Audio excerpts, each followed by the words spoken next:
Hello, and thank you for coming to today's program. My name is Albert Garcia, and I'm a librarian with the Contra Costa County Library.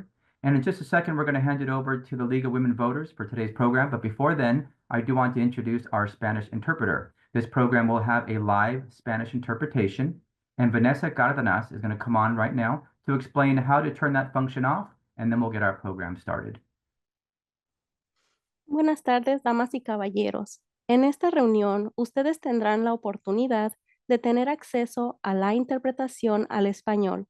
Solo necesita presionar el símbolo terráqueo en su pantalla o puede buscar los 3 puntitos para seleccionar el idioma español. Estamos a sus órdenes. Muchas gracias por unirse a nosotros. Thank you. Back to you. Thank you, Vanessa. Visit any library to use our public computers, printers, and free Wi-Fi. You can also visit one of our branches with laptops for on-site use or check out a Wi-Fi hotspot for 3 weeks. Contra Costa County Library's adult literacy program trains and supports volunteer tutors to deliver basic literacy instruction to adults throughout the county. Visit our website and sign up for a digital library card today. Thank you very much, and I'm now going to hand it over to Sean to moderate our program. Thank you very much, Albert. Good afternoon and happy holidays, everyone. My name is Sean Gilbert. I am a member of the League of Women Voters Diablo Valley. On behalf of the Contra Costa County Library, the League of Women Voters Diablo Valley, and of West Contra Costa County and Contra Costa County Television, welcome to this Community Conversations webinar, Post-Election and the Challenges to the Constitution. Before beginning, a few quick reminders. This is a Zoom webinar, so the audience's microphones and videos are turned off. If you have questions for the moderator and today's guests, please submit them using the Q&A button at the bottom of your screen. Today's webinar is being recorded and will be posted to the YouTube channels of the Contra Costa County Library and the League of Women Voters Diablo Valley. Site addresses for these YouTube channels will be shown on screen at the end of the program. Additionally, Contra Costa Television is broadcasting the webinar live today and will be rebroadcasting it on the dates and times posted at the end of the webinar. Contra Costa Television is available to view on Comcast Channel 27, AT&T UVerse Channel 99, Astound Channel 32, and online at ContraCostaTV.org. Contact information for today's moderator and guest, along with the date and subject of the next community conversation, will also be shared at the conclusion of the webinar. The League of Women Voters is a nonpartisan grassroots organization working to protect and expand voting rights and ensure everyone is represented in our democracy. We empower voters and defend democracy through advocacy, education, and litigation at the local, state, and national levels. The League's policy position regarding today's topic of discussion is as follows. The League of Women Voters believes in representative government and in the individual liberties established in the Constitution of the United States. The League of Women Voters of the United States believes that all powers of the United States government should be exercised within the constitutional framework of a balance among the 3 branches of government: legislative, executive, and judicial. The League of Women Voters of the United States believes that a democratic government depends upon informed and active participation at all levels of government.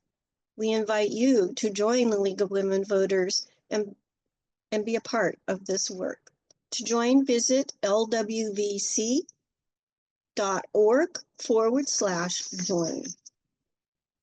It is now my absolute pleasure to introduce today's moderator, Dr. Corey Cook, and our special guest, Dr. Akhil Reed Amar. Dr. Corey Cook is a professor of politics and is Executive Vice President and Provost of St. Mary's College. Dr. Cook earned both his doctorate and Master's of Arts degree in political science from the University of Wisconsin-Madison and has undergraduate degrees in political science and peace and conflict studies from the University of California at Berkeley. Prior to coming to St. Mary's, Dr. Cook was at Boise State University, where he was a professor of political science and the founding dean of the School of Public Service. The school's mission is to educate students to become effective and principled public service leaders, promote meaningful community engagement and civil discourse, and serve as an objective and unbiased resource for citizens and decision makers. Professor Cook also served at the University of San Francisco for 9 years and led USF's community engagement efforts as the director of the Leo T. McCarthy Center for Public Service and the Common Good. There he developed and administered 2 graduate programs, a Master's of Public Affairs and a Master's of Arts in Urban Affairs. He administered innovative experiential programs in government service, including a summer internship program at Sacramento and a semester-long internship in Washington, D.C. He also expanded community engagement learning.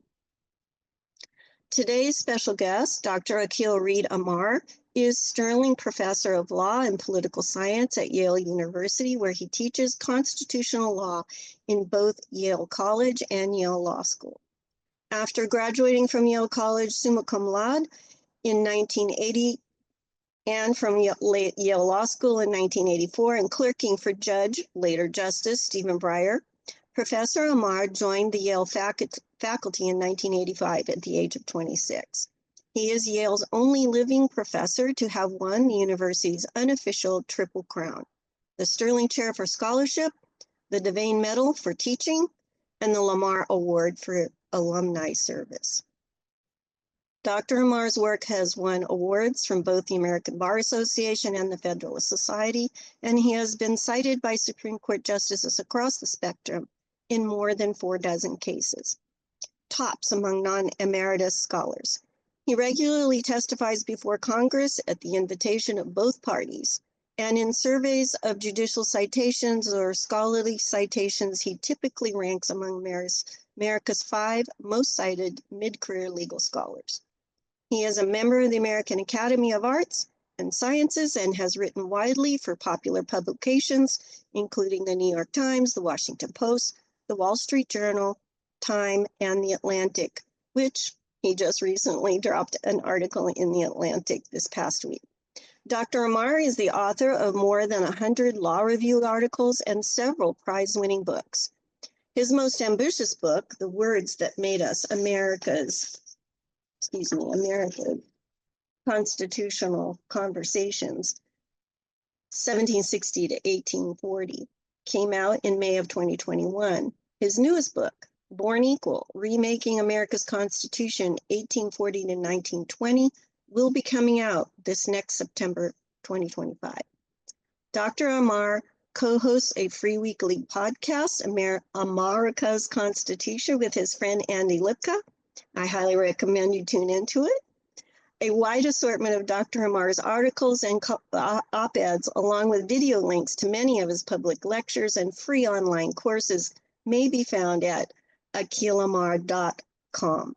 Welcome to you both. Thank you so much. I turn it over to you, Dr. Cook. Thank you. Thank you for having us. And you should know that Dr. Amar is also a graduate of Las Lomas High School, so he's virtually coming home for this. So thank you for being part of this. I look forward to the conversation.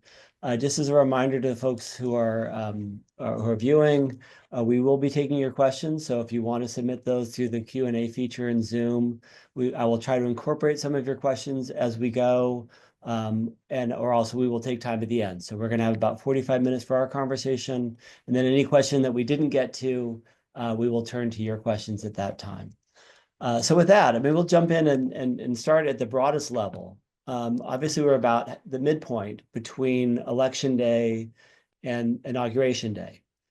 So at the broadest level, the president re-election, right, just happened. Or the presidential election just happened. We just re-elected a president who has promised to challenge constitutional norms.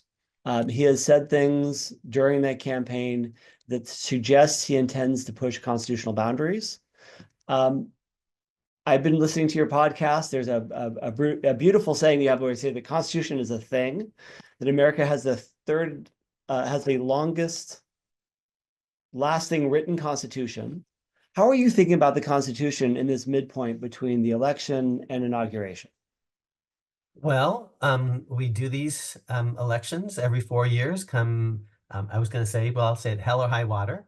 And you're getting some high water in the Bay Area, I'm told, and oh, there are fires down in Southern California. But we hold elections every 4 years. We held them in the middle of a great civil war. See, Britain doesn't do that. They actually canceled their regularly scheduled elections during World War II. No one actually voted in Britain between 1930 and 1945. There wasn't a general election or even a by-election. So we know the drill. We have elections. Sometimes the party in power loses, and then we expect a peaceful transition of power. And that's what I'm expecting this time around. And presidents are often elected as change agents because it's the one branch that's about one person, 24/7, 365. That's not the House. That's not that's a big body. That's not the Senate.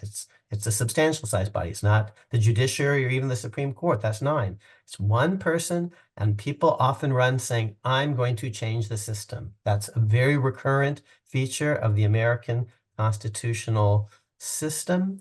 And many presidents try, many fail. Actually, many of our presidents have actually been failed presidents because the Constitution has all sorts of rules and institutions. It has, to borrow a phrase that I may get asked about later, guidelines and guardrails. And so a president can say, oh, I'm going to do this, I'm going to do that. But actually, there's the House, there's the Senate, there's states, there are voters, there are off-year elections, they're less than 2 years away for Congress. And their courts, and which include not just judges but juries. So stay tuned. So are you anticipating that just going off the title of this webinar, are you anticipating challenges to the Constitution in the next 4 years?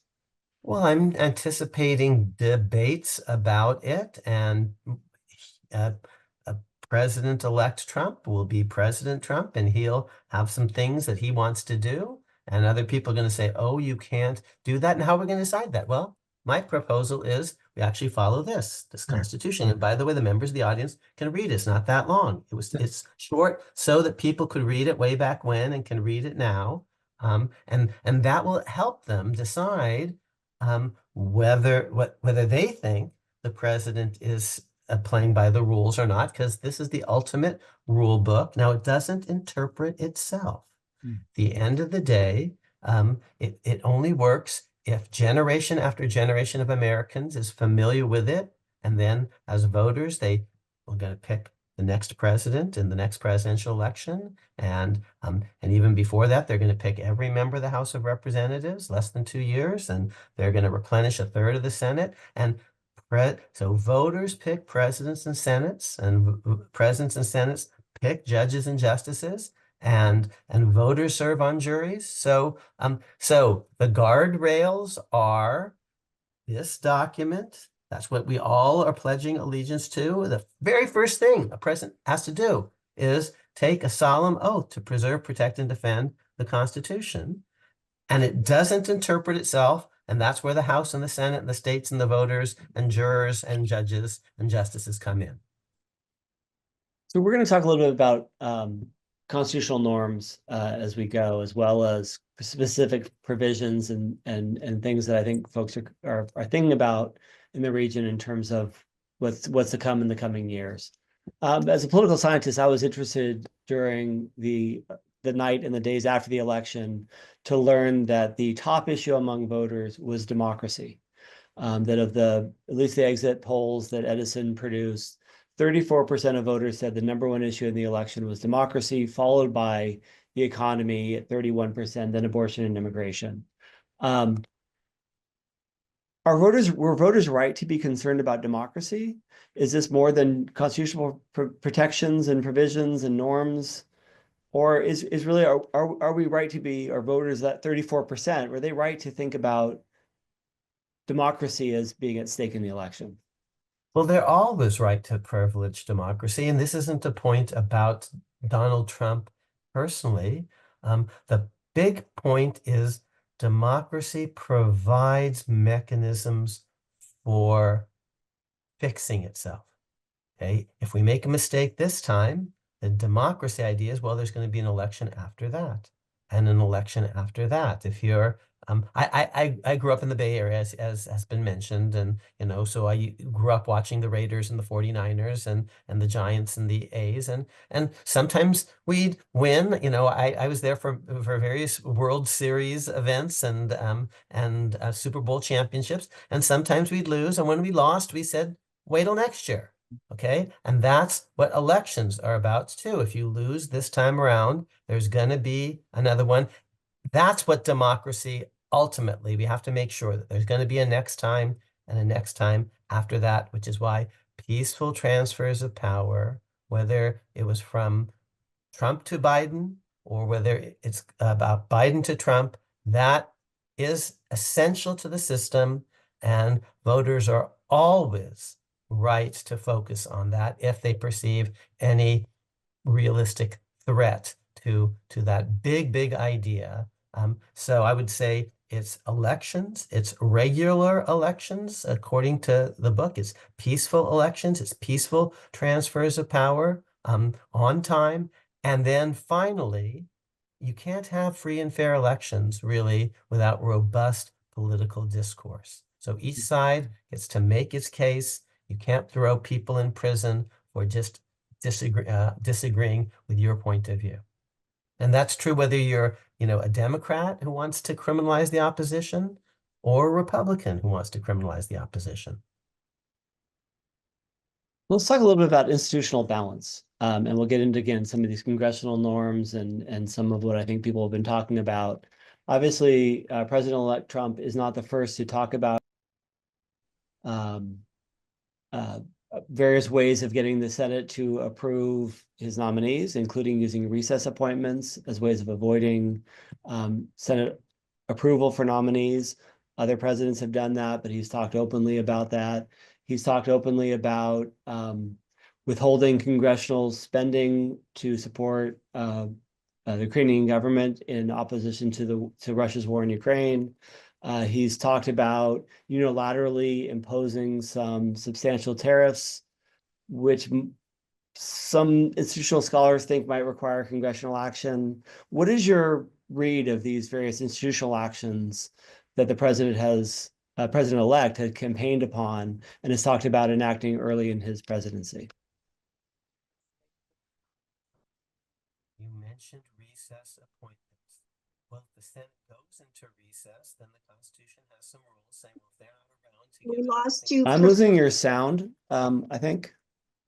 I think that's, there we go. Okay. We're good. So You're let's back. let's take them one at a time. You mentioned recess appointments. So the basic constitutional principle is that a whole range of offices, including executive branch offices, cabinet offices, have to be confirmed by the Senate. That's the ordinary rule. Well, what if the Senate isn't meeting? It's in recess. Well, there's some provisions that if the Senate isn't meeting, then the president can put people in provisionally. When the senators are out of town, that's a recess, and these are called recess appointments. But if the Senate is meeting, then the president has to get their approval. Now, the senators actually, it seems to be the case that the incoming senators say, we're open for business. We imagine that we're going to be open for business. And so the question is whether somehow the House can force the Senate to close up shop, or the president can do that and then say, well, now they've closed, and so I'm going to put my appointees in. And I just, as was mentioned earlier, with two of my very most distinguished former students, they're both professors, one Josh Chaffetz at Georgetown, a former Rhodes Scholar, one Tom Schmidt at Columbia. We published a thing together, the three of us, in the Atlantic saying, if the Senate wants to sit, it gets to sit, and the House can't force it out of business, and neither can the president. And the members of this audience can read that for themselves and see it. It's in the Atlantic magazine just last week. Okay, so there's that. Now you mentioned some other things about tariffs for example, well, that will depend on existing statutes. The Constitution allows the Congress to provide for tariffs, but have they? And have these are these statutory provisions ones that the president can just activate without any new statute? That's ultimately a question of how to construe the statutes. And I'm a constitutional person, so I'm not going to actually be expert on each and every, statutory issue. You mentioned, another area where, once again, it really is going to turn on statutes. Whether does the statute say the president must spend X amount of dollars on Ukraine? Well, then he has to spend X amount of dollars. If the statute says he may, but need not spend this amount, he's allowed to spend up to X. Well, then if he spends less, he's complying with the statute. So those are going to turn, Corey, on these nice questions of statutory interpretation. But on recess appointments, no, it's going to turn on the Constitution itself. And the Constitution itself says pretty clearly that when the Senate wants to sit, it gets to sit as a general proposition. So people want to see the details. You can get that on two ways. You can read The Atlantic. Now, some of it sometimes is behind a paywall. You can also listen, audience members, to my free, utterly free weekly podcast. It's been mentioned, America's Constitution. We upload it every Tuesday. I say we, I have a colleague who helps me with that. He's actually not a law-trained person. He's a retired ophthalmologist. And this week's episode is about an hour and a half every week. And we often talk about things in the headlines. We actually have a three-way conversation with Josh Chaffetz, and Tom Schmidt and yours truly, moderated by my co-host Andy Lipka. And we talk about the recess appointment issue and walk people through it. So if you don't want to, if you prefer listening to things rather than reading things, you can listen to the podcast, and to repeat, it's free. And for the lawyers out there in the audience, you can get a thing called CLE credit, continuing legal education credit, just for listening to the podcast. So part of what I was hoping to get at with the last question was that none of these are extraordinary actions by a president. We have had presidents refuse to spend money that Congress has authorized. The Supreme Court has weighed in on that. We have presidents who have unilaterally taken executive action that have caused courts to intervene, right? Whether through executive orders or signing statements or other things that presidents have done. How do we expect that the court will weigh in on some of these things that seem to push some boundaries? How have courts weighed in the past with previous executive action? And do we expect that the court is likely, I think one of the questions was about, Marcia asked a question about partisan control of government and how we would expect that balance to be maintained. How have the courts weighed in, and do we expect the Supreme Court might weigh in on some of these types of issues? Well, at its best, the Supreme Court has pushed back against presidents, even presidents of the party that in effect was the dominant party on the court itself. I'll give you two of the most famous examples. One is the Youngstown seal seizure case. And in that decision, in the early 50s, we were in the middle of a war with Korea. And Harry Truman said that President of the United States, have unilateral authority to take over certain steel mills, because the steel mills, there's a threatened strike. And if there's a strike, actually in the steel mills, there won't be steel production. If there's no steel production, then we won't have steel for boots and tanks and bullets and other armaments. And we're in the middle of a war in Korea. So we're in the middle of a war, and I'm the commander in chief, and there's this threatened strike. And so I'm going to take over the steel mills to make sure that the steel continues to flow off the assembly line in the Youngstown steel seizure case.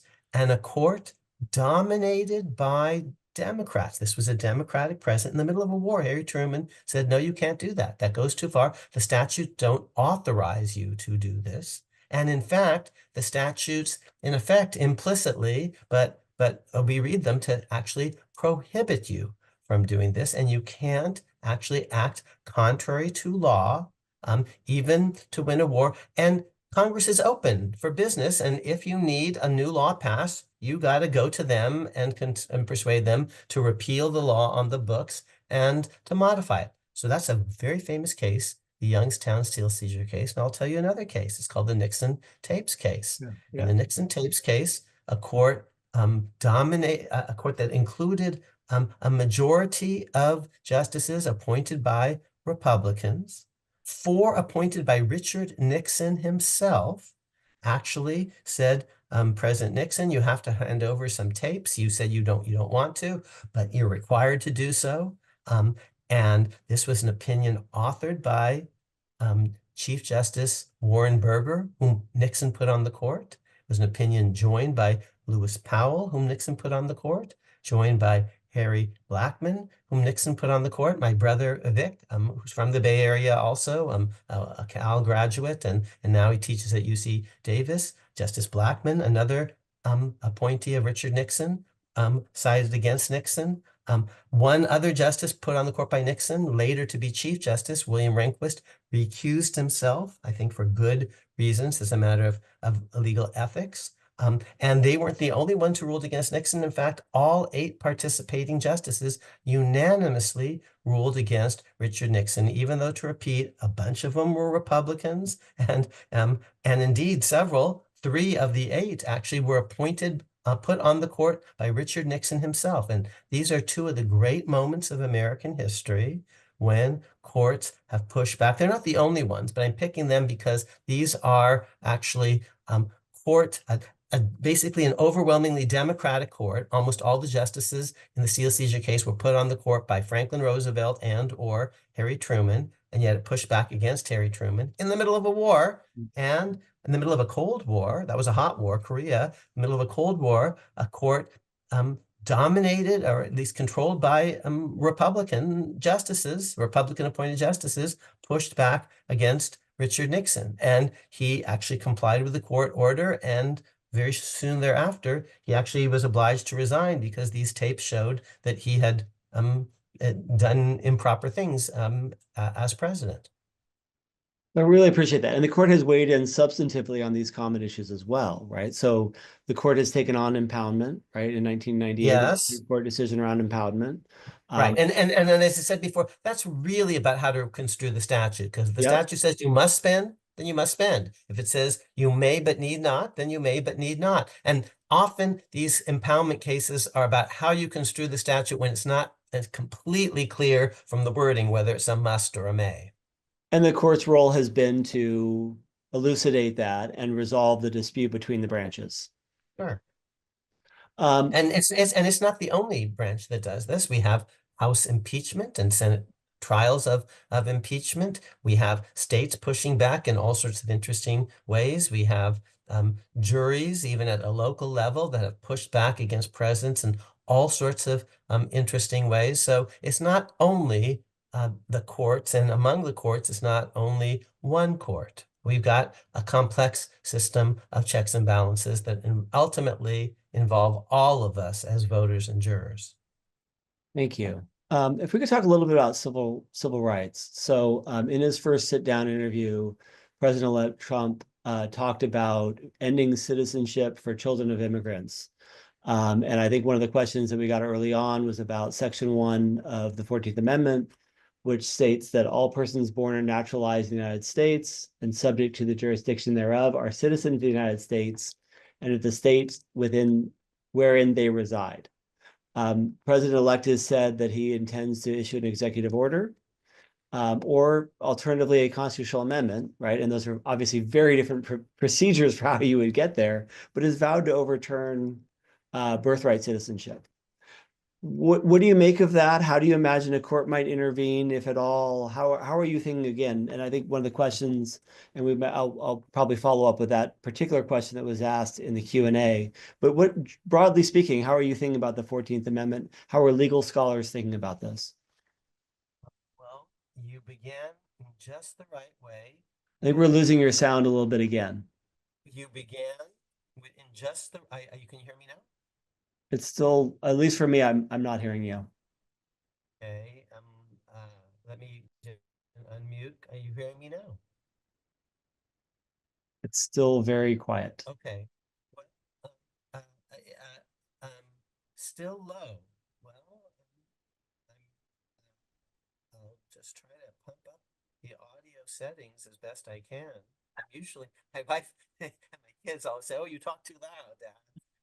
But I'll do my best, and then tell me when you're hearing me loud and clear, and we can, I can modulate. But you started us off in just the right way with the words of the Constitution itself. I'm going to read them again because they're pretty darn clear. All persons born or naturalized in the United States and subject to the jurisdiction thereof are citizens of the United States and of the state wherein they reside. So if you're born in the US, you're a citizen. Let's take Akhil. I'm born in Ann Arbor, Michigan, and it doesn't matter who my parents are. But by the way, at the time that I'm born, my parents aren't citizens. Now, they were here legally. They were medical students at the University of Michigan in Ann Arbor. I know you're a University of Wisconsin-Madison person yourself, but my parents are here. They're here legally, but even if they weren't, it says if I'm born in the United States, I'm a citizen, full stop. That's textualism. Now I'm going to do a thing called originalism. The framers of that amendment knew that some people were born here and their parents weren't here legally because they had been illegally brought in, their parents, as slaves in violation of rules saying you can't actually, they were part of an illegal slave trade. And people who adopted the 14th Amendment knew that. But they knew that some of them were here anyway, and they had kids, and they said, everyone born in the United States, whether you're born white or black, male or female, in wedlock or out of wedlock, whether your parents are citizens or not, whether they're here legal or not, you're a citizen. So I gave you the text. I gave you the history because people need to know the history. Now there are cases, Supreme Court cases, and they're emphatic and they agree with me on that. One is called Wong Kim Ark, another is called Filer versus Doe. Now, audience members who want to know more, how can you find out more? There's this amazing institution. It's nonpartisan. It's called the National Constitution Center. It's in Philadelphia. I helped found it many years ago. It's a great museum, but they have an interactive website. And their interactive website enables anyone just to log on, pick any clause of the Constitution and click on it, and you'll get some scholarly materials on what that clause means. It just turns out, and we hadn't pre-rehearsed this, that clause that you specifically mentioned, actually, I wrote the essay for the National Constitution Center on that clause, and you could read a little bit more about it. For every clause, they pick a kind of a liberal writing an essay and a conservative writing an essay, so you can see where they agree and where they disagree. Now, on what I just told you, pretty much all the scholars agree, all the real scholars, and the court has been emphatic, and the text is clear, and the history is clear. Oh, so Trump can say lots of things. In Shakespeare, Hotspur at one point says that he can summon spirits from the vasty deep, and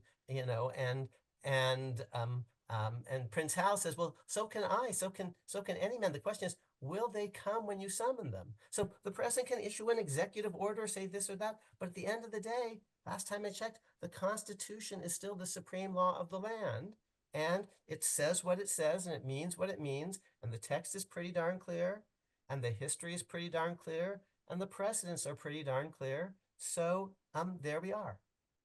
Now, we could amend the Constitution, but that's going to require 2/3 of the House, 2/3 of the Senate, 3/4 of the states. Oh, and those states include states like California. They include blue states and purple states as well as red states. So those are the rules.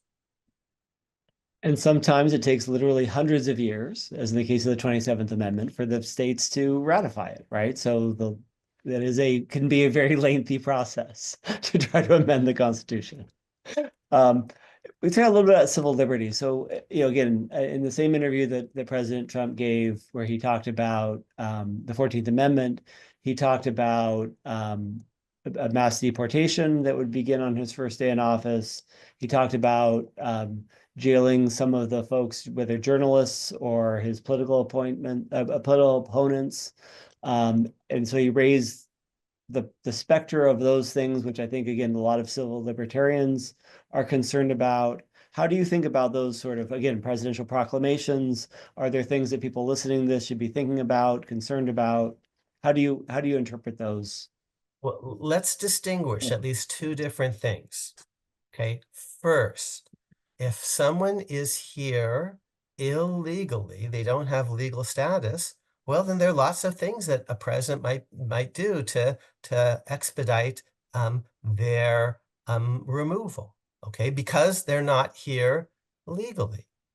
Okay, now that's very different from, for example, a journalist or a law professor, or a politician who just criticizes the president in some way, whether the politician's name is Liz Cheney or the professor's name is Akhil Amar, or the journalist's name, I'm just going to pick the most preeminent journalist I know, who also happens to be a dear friend, Bob Woodward. Well, the laws don't permit in general. There's no statute that says you can just put people in jail for criticizing government officials. So there's no statute that authorizes that, number one.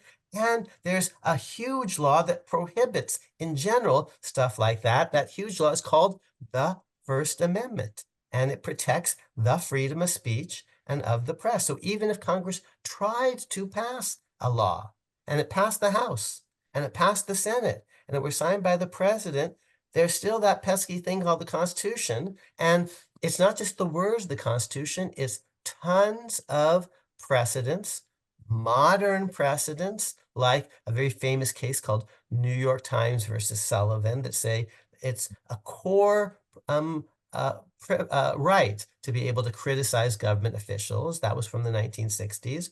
Or we could go all the way back to John Adams's administration, when he didn't like, when he was very thin-skinned. And so he went around rounding people up because they criticized him. He had a statute that he said authorized this. It was called the Sedition Act. The Sedition Act of 1798 is part of a famous ensemble of laws called the Alien and Sedition Acts. So there was a law that he read to allow him to try to prosecute his critics. And at the time, justices and writing circuit, wasn't the Supreme Court, but it was Supreme Court justices on lower courts, actually upheld what he did.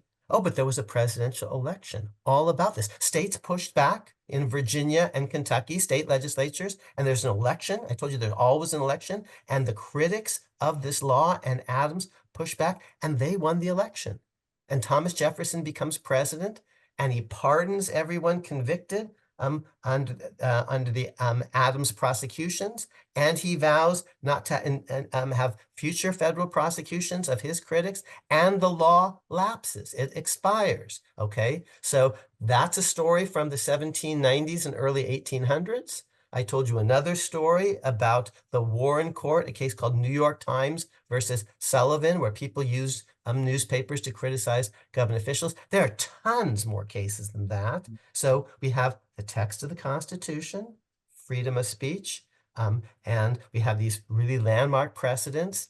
And today there's no statute like the Sedition Act that in general lets the president just put people in jail just because they criticize Donald Trump. The statutes don't say that. And I'm anticipating a question from people listening in, and so this may not be a question folks are asking, but we have seen the court overturn precedents. Sullivan was 9-0 though, right? Like Sullivan wasn't a close, as I recall, right? It may not have been 9-0, but it was overwhelming. Yeah. So again, how do we imagine, should the president go this route? We imagine the court intervening. Is that right? Yes, and here's the difference between the precedents that are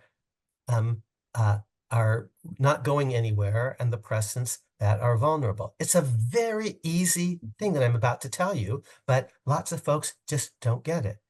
If the precedent is soundly rooted in what this thing really says, then it's not going anywhere. If the precedent is actually based on something that maybe is made up because it's not in here, then the precedent is vulnerable. So let me, since it was mentioned earlier that I've been cited by justices across the spectrum, let me confess some things. I happen to be a Democrat. I'm, a Bay Area Democrat, basically growing up. And I personally am pro-choice. I believe in reproductive freedom. My brother to repeat. He's a Yale Law School graduate. He clerked on the Supreme Court. He clerked for Harry Blackmun, who authored Roe versus Wade. But Roe versus Wade was not, I can't point to an abortion clause in the Constitution. The way I can point to the freedom of speech clause. So Roe was always more vulnerable, and it was eventually overturned, actually, in a decision citing me. You can hate me for it, but as someone who's pro-choice personally, but says, gee, Roe is hard to get from the Constitution. Okay, that's not true of what I just told you about core political expression. It's clear from the structure of the Constitution that voters have to be able to criticize incumbent officials. It's clear from the history of the First Amendment. It's clear from early precedents from the very, very beginning involving the Alien and Sedition Acts and the people weighing in, saying we actually oppose the Sedition Act, and many precedents thereafter, and New York Times versus Sullivan.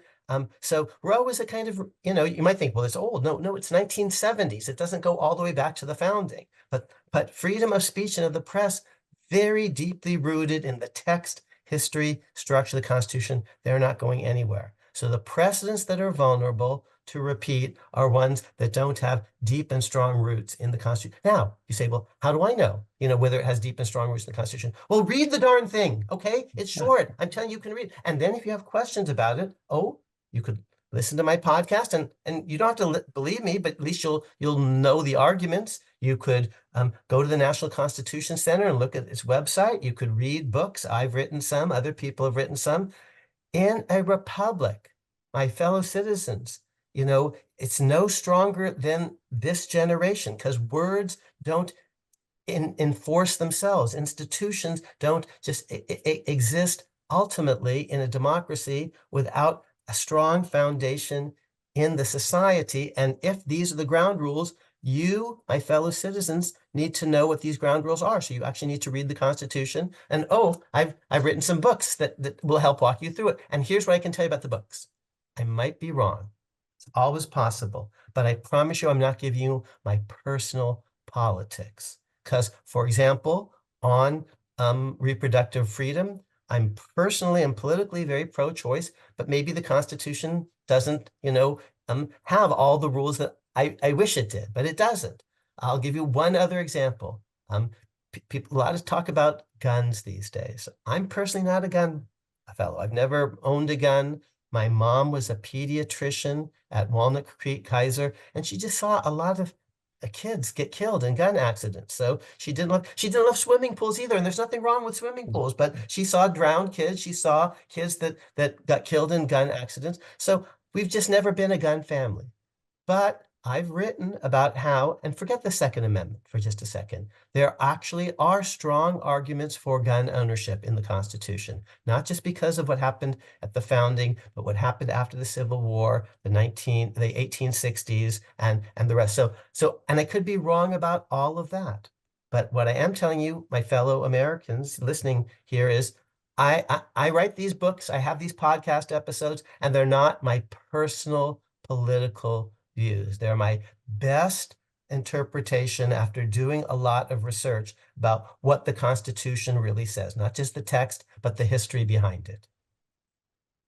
Let me ask you a sort of move in a different direction, which is I know there's a lot of concern about money in politics, and obviously Citizen United and other Supreme Court decisions around money as speech, and obviously starting with Buckley versus Vallejo and other court decisions. But I think there was a lot of concern in this election about the role of money in the election. I think the number I read was 13 billion spent on elections nationally. That's obviously an extraordinary amount of money. The role of billionaires seemingly in this administration.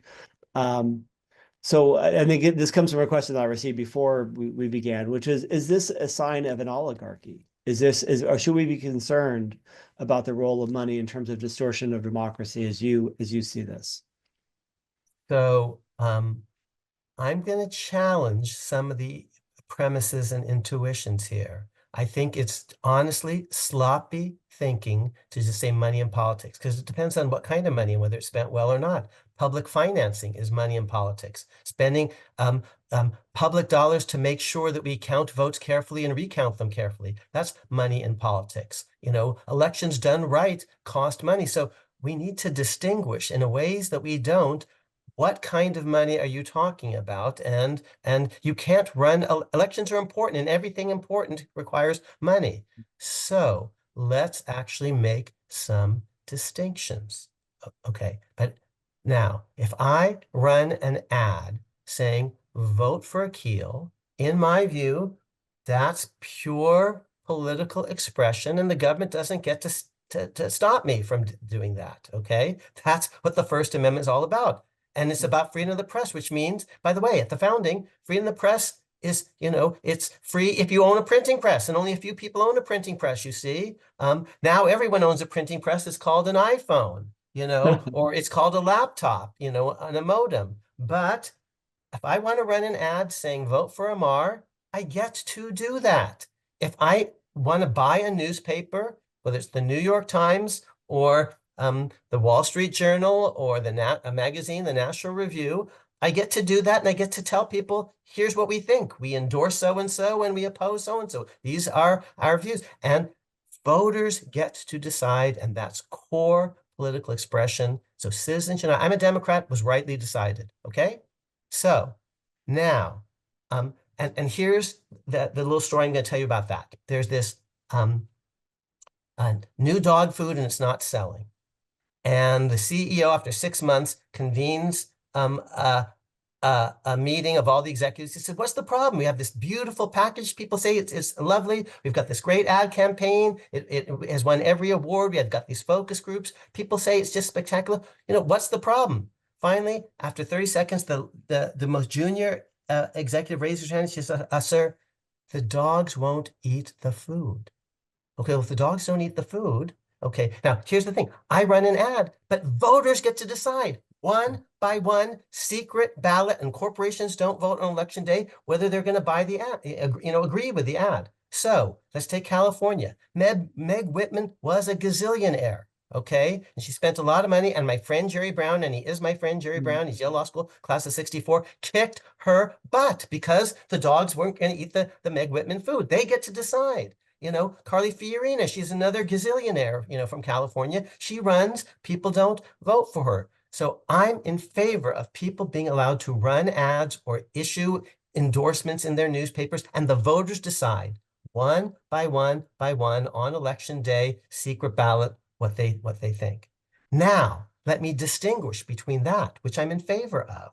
And that's why it requires an educated citizenry who knows, you know, their elbow from, you know, a hole in the ground. And if you don't, then you're vulnerable. The ads don't have much of an effect on me because I know what I actually think. This World Wrestling person who runs, Linda McMahon, she ran twice to be my senator in Connecticut. She ran a gazillion ads, and the more ads she ran, the less I, you know, liked her, and we voted against her. Okay. And Meg Whitman as well in California is the same exact effect. The more ads you ran, the more negative her negatives went up.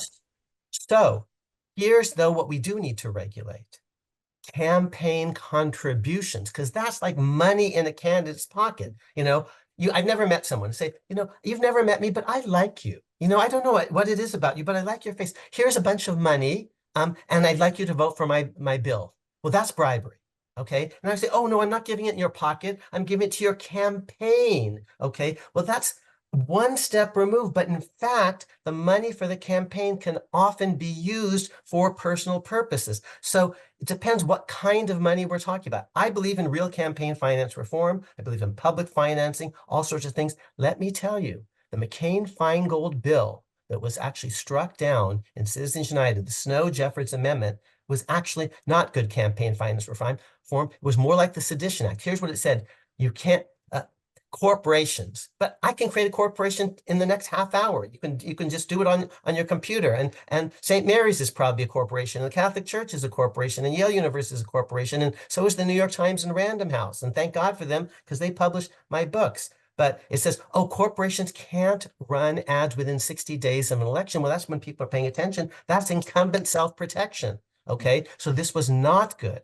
I believe in money in politics, more money, public money, clean money, all sorts of things. But actually, Don't just believe anyone who says to you, oh, this is reform. Maybe, maybe not. We have to be worried about incumbents entrenching themselves in at least two ways: by prohibiting criticism of them, throwing people in jail, or by prohibiting people from running ads and saying, vote against these incumbents because they're fat cats.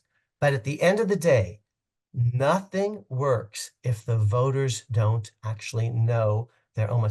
They need to know as much about political issues as they know about the Giants and the A's and the Raiders back when they were in the Bay Area, and the 49ers. You need to know, my fellow citizens, as much about how we govern as you do about your favorite sport. And most of us don't today. And therefore, we're vulnerable when these fat cat plutocrats, run these misleading ads, and we don't know they're misleading because we haven't done our homework.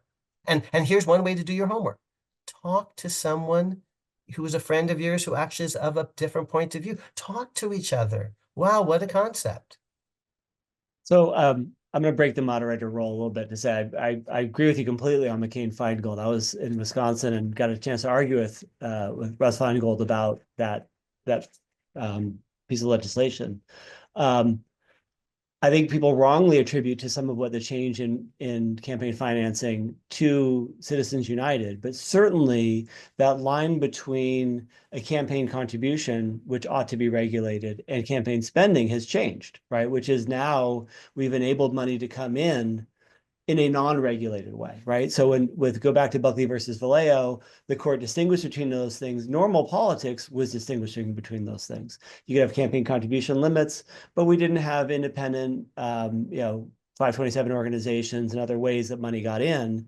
Now, a lot of the campaign contributions are spending on behalf of candidates in a way that has precipitated I think a blurring of those lines quite a bit. How do you make, is that a concern for yours? I have a very clean distinction.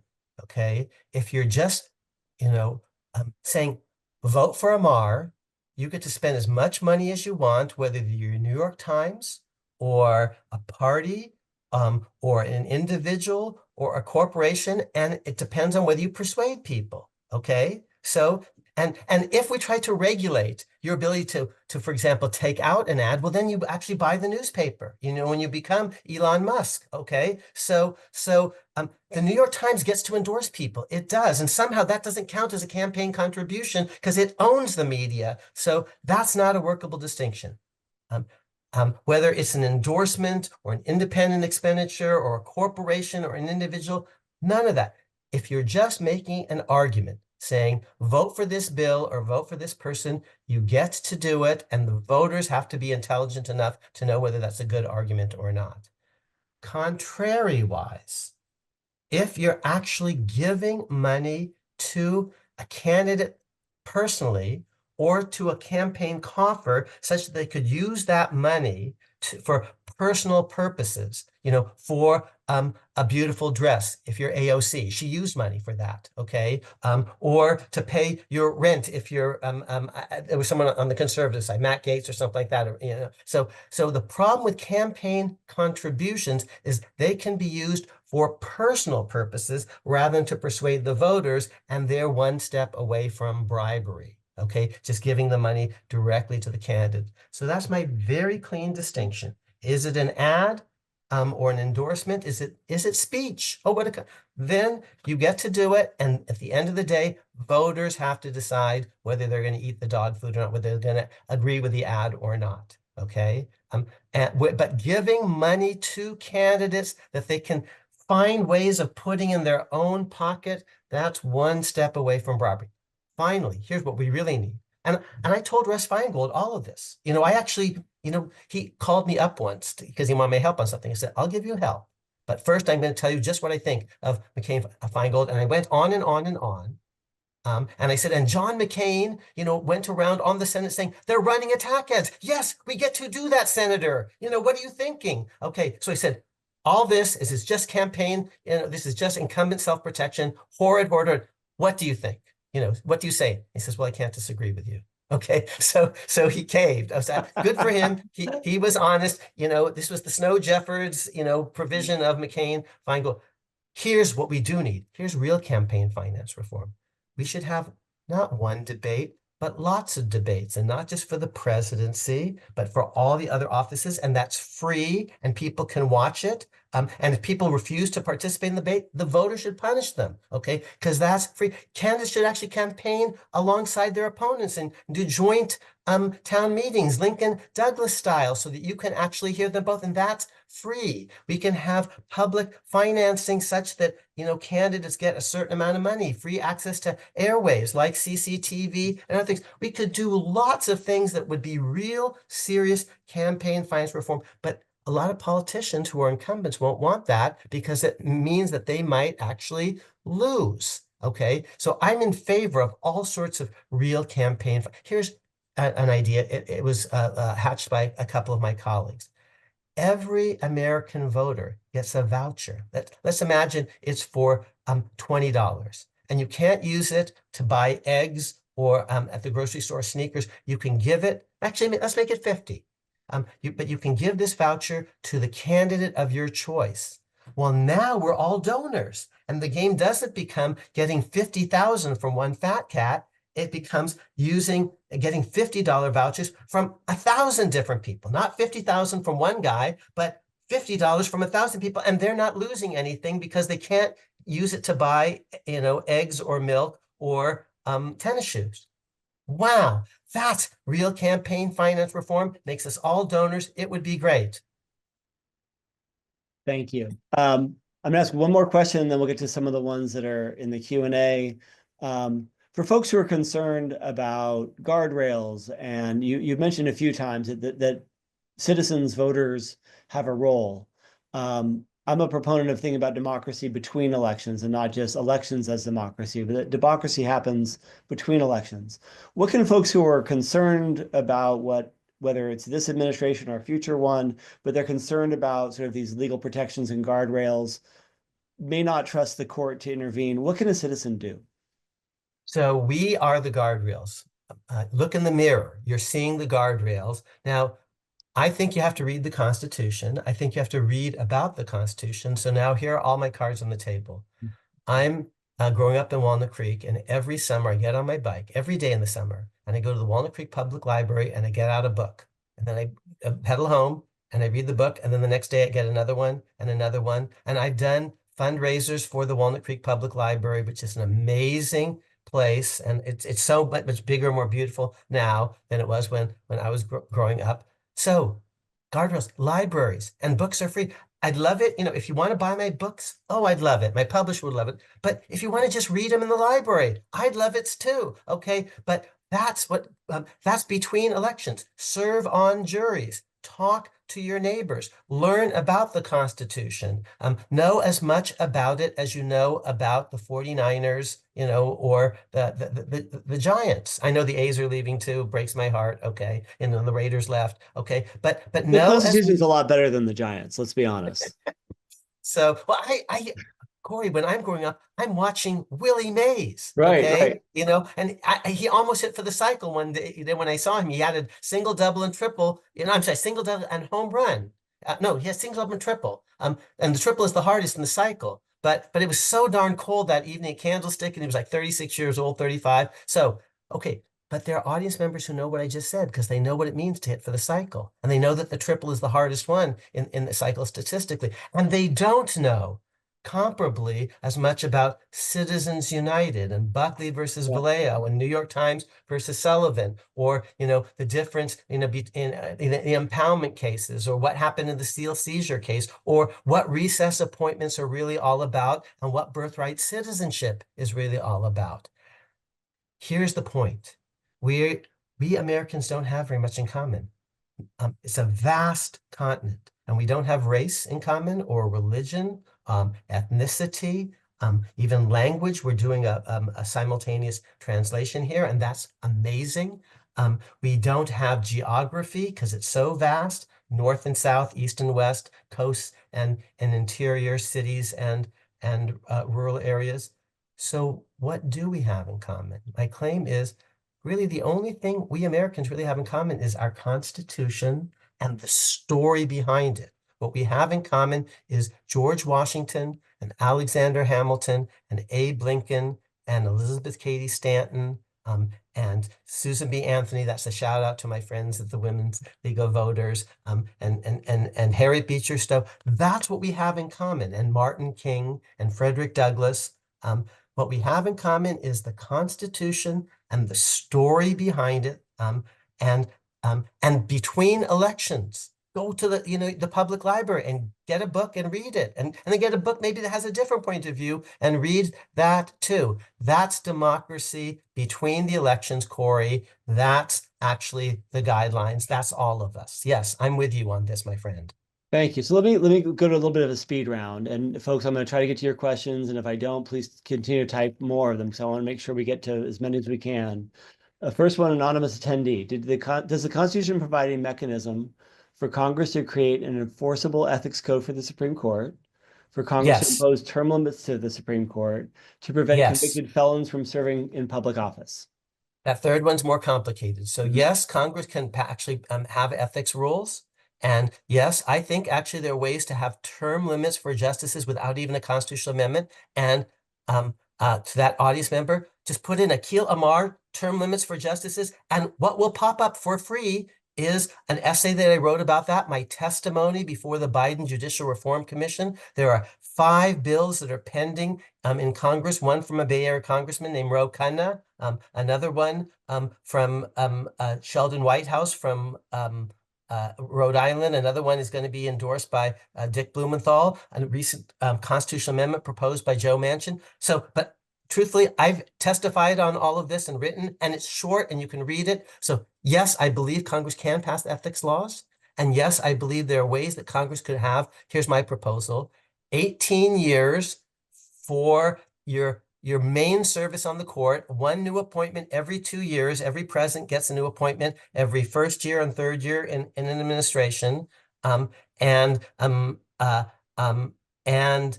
Then after 18 years, you become a senior justice, kind of like emeritus professor, and you're available to pinch it if the court is short-staffed, but otherwise you let the other folks hear the cases. And you might play a particularly important role in enforcing legal ethics as a senior justice against the sitting justices, because you kind of know what crosses the line because you were a junior justice for 18 years. So yes, you could have ethics rules, I believe, and read what I've written about that. Listen, I have 4 podcast episodes on this, and I have 2 years worth, 200 episodes, 4 years worth of podcasts. They're all free.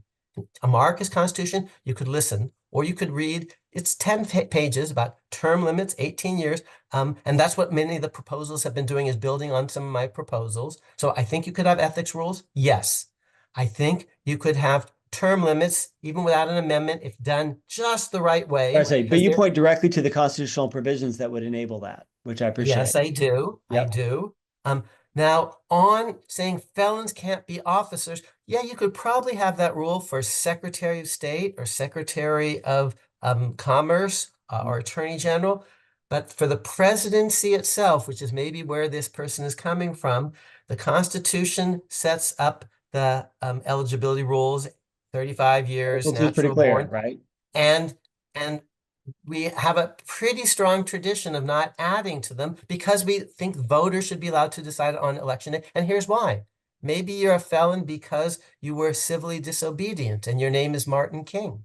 Okay, your name is Gandhi. So there are reasons why, actually, at the end of the day, we trust votes. So you see, I'm not being partisan. Cards on the table, I voted against Donald Trump. Okay, I did. But I don't believe that he even though he had 34 felony convictions, I don't believe that made him ineligible. And I don't think we should actually, going forward, try to create rules that would do that, because then each side is going to want to criminalize the opposition, is going to be more tempted to throw other people on the other party in jail so that so they can't run against them. And I don't love that world. Okay. And I'm not a Trump person. We've got a number of questions about presidential immunity and the court decision around presidential immunity. I wonder if you could address that. I thought it was the worst decision of my lifetime. And you've heard me defend conservative outcomes in Citizens United, on guns, on abortion, but I thought that was the worst decision of my lifetime. You can see my criticism. I wrote a piece on that in The Atlantic.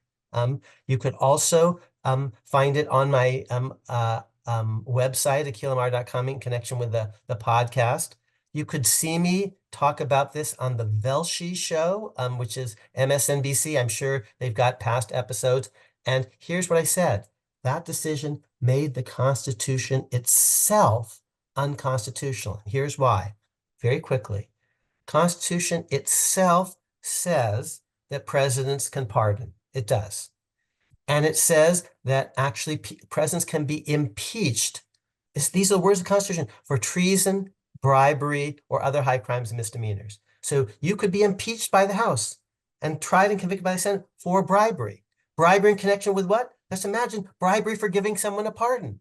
So bribery in connection with a core executive function is impeachable. The words say so, and the framers said so. I give you the text, but Madison said so. So that's a core others, executive function, to your point. Okay, it's a core executive, and they said though, but if you take a bribe to pardon someone, to veto a bill, to appoint someone, to fire someone, that's all impeachable. And then the Constitution also says once the Senate has convicted you and tossed you out, you are subject as an ex-president to criminal prosecution, just like everyone else. My God, the Constitution says this with crystal clarity, and they disregarded that. Now, all that said, I can imagine a sensible society that says, actually, ex-presidents should be forever immune from criminal prosecution. Here's why. Because if they're not, they won't leave office even when they lose, because they're afraid not just of being out of power, but in prison for the rest of their lives. So they will fight to the death. They won't leave even office when they lost fair and square. And in order to encourage them to go into exile, like Assad, we basically promise that they won't be imprisoned. Now, other societies around the world do that. Many in Africa, many in Central and South America. We're seeing that with Assad right now. So it's not preposterous to have such a regime. It's just not ours. And the rules of the Constitution don't say that at all. Another way of saying it, if there were such an immunity, don't you think they would have said it here, like in big letters? Because that would be a pretty big deal. Elephants don't hide in mouse holes. That's a legal phrase. So if there were such an immunity, why doesn't it say here? Okay, it doesn't. If there were such an immunity, please show me one framer who ever said that in the first, when the Constitution was being drafted and ratified and debated. Find me one. Did George Washington ever say that? Did Alexander Hamilton ever say that? No. And they said, on the contrary, no man is above the law. The rules are going to be the same for everyone. Now, if you're in office, that's one thing. But once you're out, you're just like everyone else. So I said, text doesn't say it. Nothing in history. People said otherwise. And no case until now has ever said that. And the Constitution itself says, if you take a bribe and pardon someone, a core executive function, you can be impeached by the House, tried and convicted by the Senate, thrown out, removed from office, and then you're subject to criminal prosecution just like everyone else. Folks, that's originalism. That's actually, it's because it's short, taking what it says, reading it. So you can see me say that on Velshi. You can hear me on the podcast saying this. You can actually see a very short little piece that I wrote for The Atlantic when that decision came out. And you've heard me earlier defend a lot of conservative, recent conservative landmarks. Citizens United, the Dobbs case overruling Roe versus Wade, the court's commitment to gun rights. So I might be wrong about all of these things, but what I can tell you is I'm giving you my honest views, and I'm not a partisan hack. Well, let me ask, I'm going to push a little bit because we got this question a couple of different ways.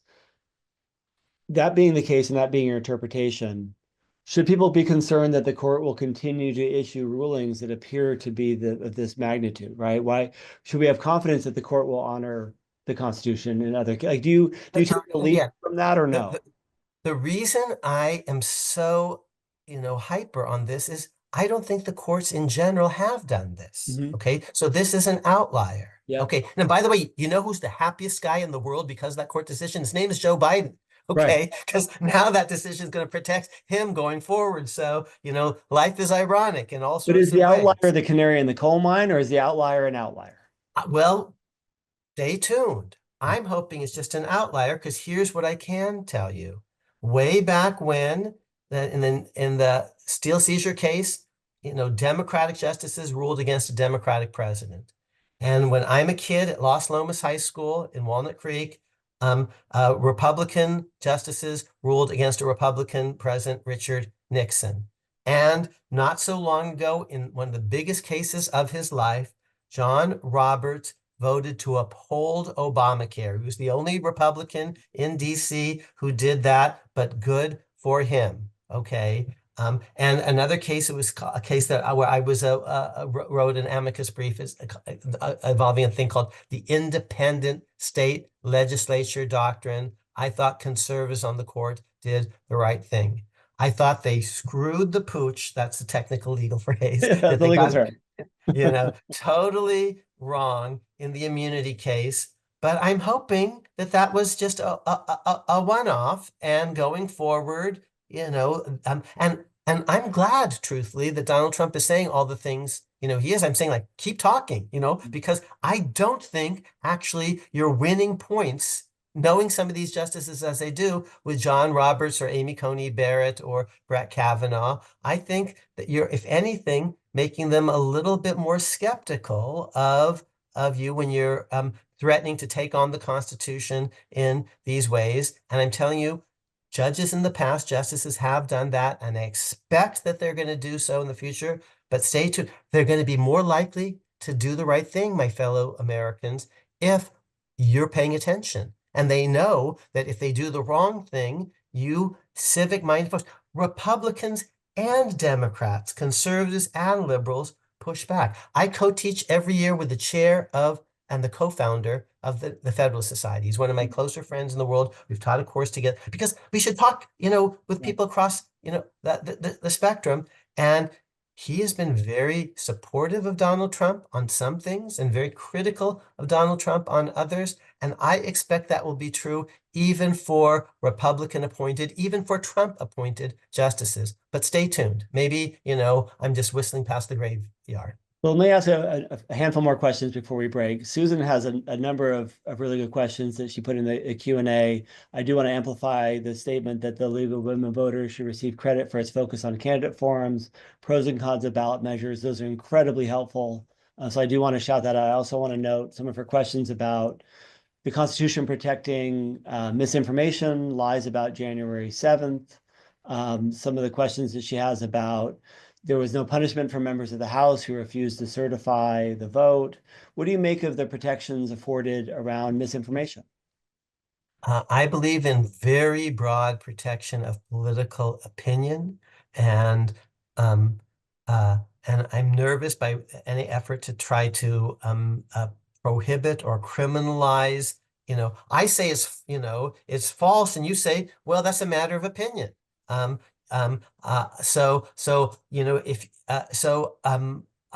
hesitant. I believe in very broad freedom of political expression.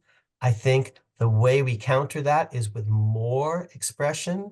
And in the end, the real judges, the real umpires of the system are the voters, and they have to know actually something. There's not just a right to vote. There's and freedom of speech. There's a duty to listen. You have a duty to become informed. We're counting on you, because if you don't, democracy dies. But I tend to prefer that than to have just judges on their own say, you went too far, so you go to jail for mere political expression. And you say, oh, all these deniers aren't being punished. That's what elections are all about. And Kari Lake was punished. Now she's going to maybe get confirmed for this new position, but the Senate's going to have to decide maybe whether they, reward her or not. So not all punishment needs to take the form of putting someone in prison. I think we have way too many people in prison, frankly. So, but the people who basically umpire the game are the voters to a large extent. And if someone is an election denier, let's call her Kari Lake, vote against her in Arizona, and people did. I got a couple of questions about HR 9495. I think folks affiliated with the League of Women Voters are concerned about that. That's a bill that passed the House, was not passed in the Senate. It would allow the Treasury Secretary to unilaterally strip a nonprofit of its status if it's deemed a terrorist supporting organization.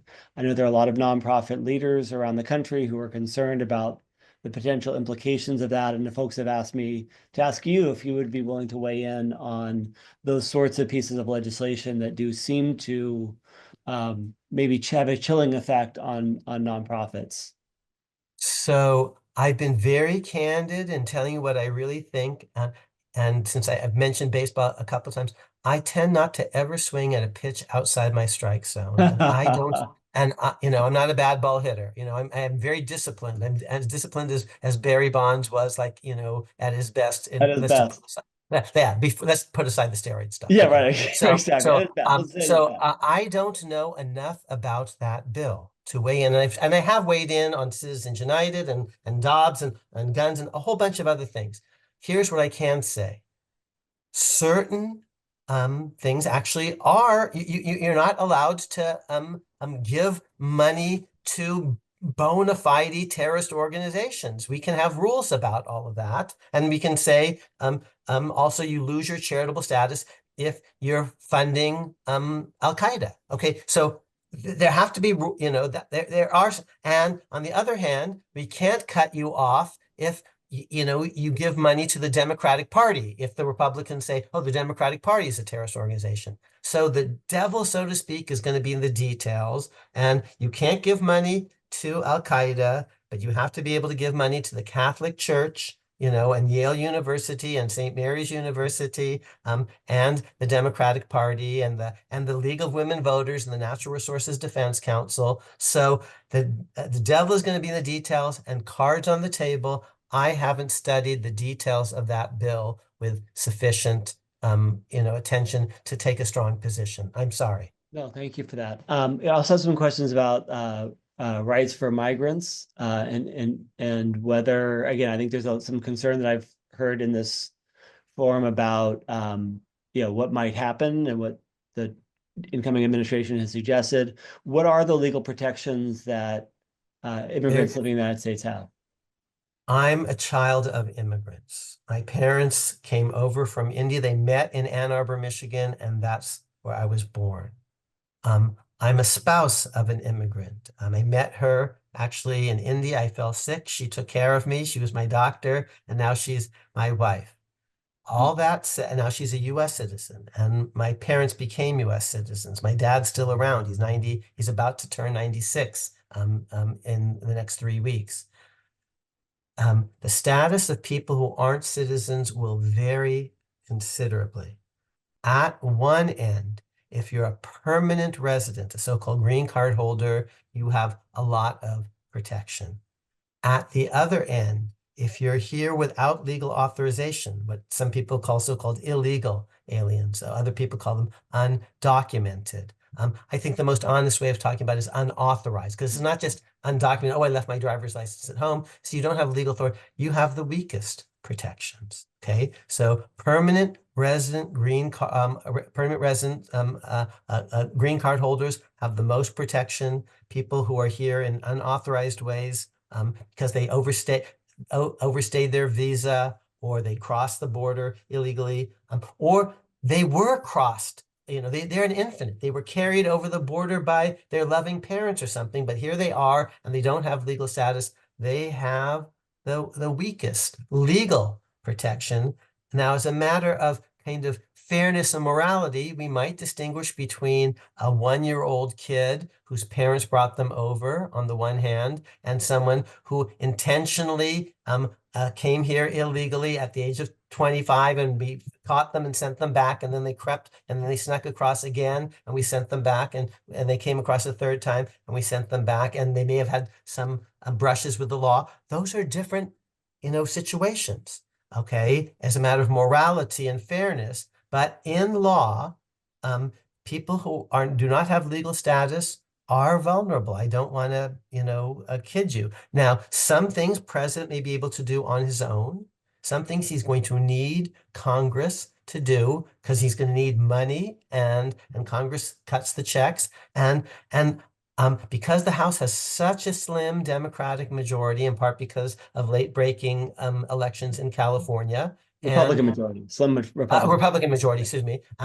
Such a slim Republican majority, the House and the Senate. You're going to need, as a practical matter, a bunch of Democratic buy-in, I'm guessing, for some of these things. And stay tuned. Yeah, I mean, it's a 2-vote margin in the House and a 3-vote margin in the Senate, right? So this is the slimmest it can be, effectively. Let me ask one last question. And that's not counting the margin may get even right. slimmer temporarily when Elise Stefanik and others actually step down to take positions and until there's a special election to fill their slots. So, wow, it's going to be tight. So I have one last question, just the last few minutes. A question about, again, going back to the question about money, the Elon Musk offering to reward people for voting in Pennsylvania. I don't know if you followed that, if you have a perspective of whether that was...